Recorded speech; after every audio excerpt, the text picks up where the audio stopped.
love and betrayal, greed and murder. It's set in this interesting world of contrasting ideologies and what's right and wrong, and has a great philosophy about it.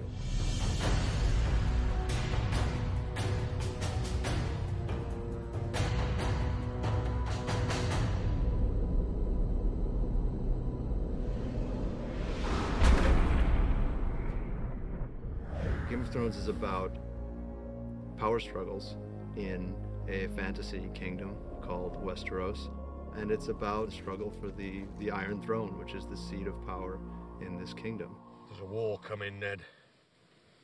I don't know when, I don't know who we'll be fighting, but it's coming. At the core of it, there's a conflict for power between two great houses initially, House Stark and House Lannister. The other major houses are all contenders as well. It's a suitably complicated political situation. The old truth that power corrupts, I think, is very valid, and it shows in this series. You see characters that come into power and how they change. In a way, it's about how people forget to see the bigger picture.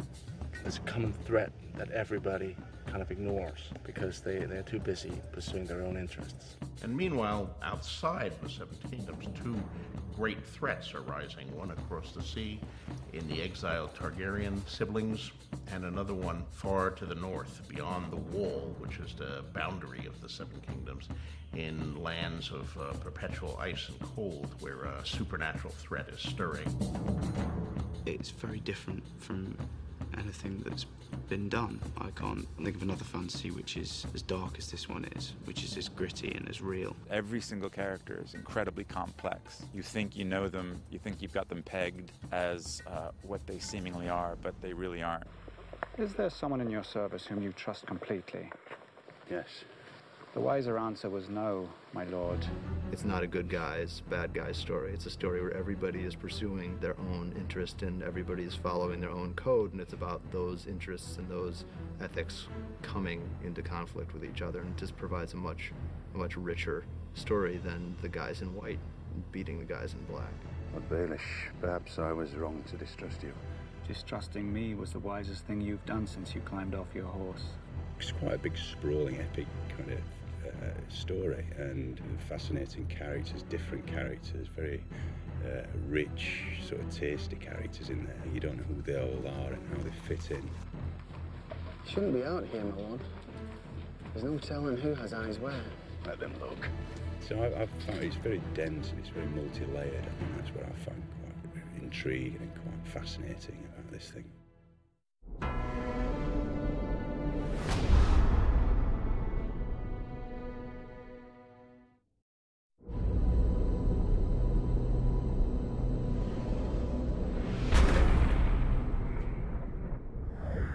Ned Stark is the center of the series. He's very realistic, quite a pragmatic character. This is fine work. It's not for sale. His lordship wants the helmet. I made it for me. Forgive him, my lord. There's nothing to forgive. He's principled, he has values, and above all, he's very loyal, you know, and that's something that he demonstrates on many occasions. You helped me win the Iron Throne, now help me keep the thing. We were meant to rule together. That is the Lord of Winterfell, and he's married to Catelyn Tully. Together they have a number of children. 17 years ago, you rode off with Robert Baratheon. You came back a year later with another woman's son. Jon Snow, he's of an age with Robb, the eldest son, and they're closest brothers. I would say Jon Snow is a young hero in a lot of ways. Well, Lord Snow, it appears you're the least useless person here. Personally, I think there's a hell of a lot of inner turmoil if he's fighting between his ambition to be someone and to make a mark on things. I'm ready. You're not going. You're no ranger, chap. Here. The man gets what he earns. When he earns it. His ambition can and does make him do quite extreme things. The Lannisters are the Queen's family. Robert Baratheon, the king, who wed the daughter of another great house, Cersei Lannister. She is the queen of the Seven Kingdoms. She's quite tricky, layered, and power mad. She's smart and political. She has a very hard time trusting anyone. You're just a soldier, aren't you? You take your orders and you carry on. I was also trained to kill my enemies, Your Grace. As was I. There's a definite sense with Cersei that if it will further her game of power, she'll get rid of anybody. It doesn't really matter. Jaime, her twin brother, is one of the members of the King's Guard. It would be good to have you on the field. The competition has become a bit stale. I don't fight in tournaments, because when I fight a man for real, I don't want him to know what I can do. He is a soldier, and he doesn't care about the politics. He knows the game, and he does not want to be directly involved in it. Cersei and Jaime also have another brother, Tyrion Lannister. Tyrion Lannister, because of his size, has had a very complicated upbringing in relation to his father and his sister. He's very well read. He has 0 powers with physical defenses, so he has to defend himself with his wit and charm. Why'd you read so much?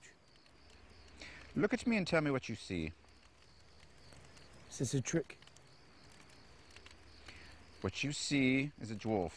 My brother has his sword, and I have my mind. And a mind needs books like a sword needs a whetstone.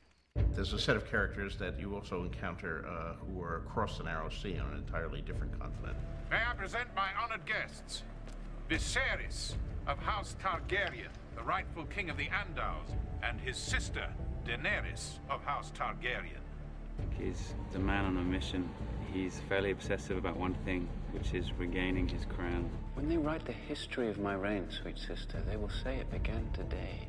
He's very bitter and resentful of the people who took it from him, and he carries a huge burden. His sister is Daenerys Targaryen, also known as Daenerys Stormborn. Tell them to stop. You want the entire horde to stop? For how long? Until I command them otherwise. She goes on such a journey. She gets put up with a lot of obstacles coming her way, and every time she overcomes them, she succeeds, and she kind of just gets stronger and stronger as she goes on. She's an incredible, incredible, wicked person. There's plots within plots and wheels within wheels, and many people competing for one seat.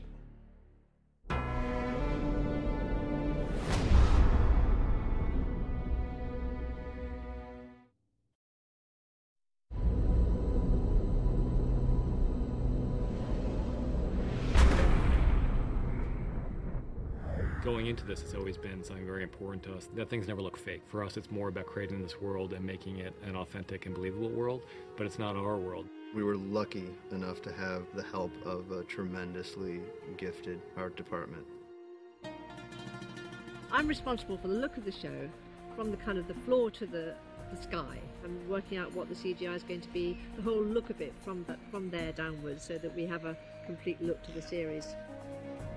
You've got to create a world from scratch that feels like you're in a different time, a different place. So it's creating different environments that work, that feel real, but don't feel like, you know, either contemporary or known periods. That's the main thing. The biggest challenges have been, I guess, the scale of the event. We've created very high standards for ourselves. It's a lot of bits to this, and it just has been a lot of stuff to pull together. Gemma Jackson really ranged far and wide to find the artistic resources and the stylistic resources to give us a world we haven't seen before. There's an Arctic wasteland, which is very far north, and you go all the way to a more desert wilderness and everything in between. Our brief was to try to combine interesting visual elements from a lot of different societies and periods. So we spent a lot of time researching medieval Europe. We looked at Oriental influences, we looked at Asian influences, we looked at the subcontinent, we looked at African influences. We tried to find references from a lot of different civilizations in different times and combine them. You try and create a world that's based in real physics, even if it's fantasy. There has to be a reality to it, or it will just look like a set. So you're always trying to think, right, how would these people live? What would they need? Why would they put things where they do? How would it be? I think the approach we want to take is that, yes, it is fantasy, but it's very grounded in reality. And I think we want to make it as real as possible. And that's the same approach we're taking with absolutely everything. And I think as the series goes on, you'll see the great difference between the 4 worlds in which the series inhabits. So it's very important that it have a completely different look, and that the light be different, and the topography. We've been given the luxury of being able to span various countries. So we scouted probably, 14 different countries when we're trying to decide where to shoot, and why ultimately we decided to shoot Northern Ireland. You drive 25 minutes and you're at some beautiful forest somewhere, and you drive 45 minutes and you're at this great old castle. It's a huge scale. Shooting simultaneously in 2 different countries, as Malta and Ireland, is a challenge, but it's great fun. We love it. It's one of the fun things about this show is that we get to make it up. We're not hewing to any particular historical period, absolutely. This is a fantasy series, and that gives us a lot of freedom, and that's part of the fun of it. Fantasy is always bigger. I mean, fantasy is larger and more colorful and more exciting, I think, than history. So you take your inspiration from something in history, you make it much bigger and perhaps more dramatic. It's just the best story. It's fascinating, and there's so many twists and turns, and when you think you've got it figured, it completely changes its mind, and you follow it and you get excited by it. There's real emotion and there's real relationships that you can understand and relate to, and it's just brilliant. It's a wonderful story. This interesting combination of a very real world with an overlay of fantasy is a pretty intriguing combination, and I think it's something that you've seen nowhere else on television currently. I don't think anybody will do it quite the way HBO does. What do you know about fear? Fear is for the winter, when the snows fall 100 feet deep. Fear is for the long night, when the white walkers move through the woods. When the sun hides for years, and children are born and live and die, all in darkness. That is the time for fear, my lord.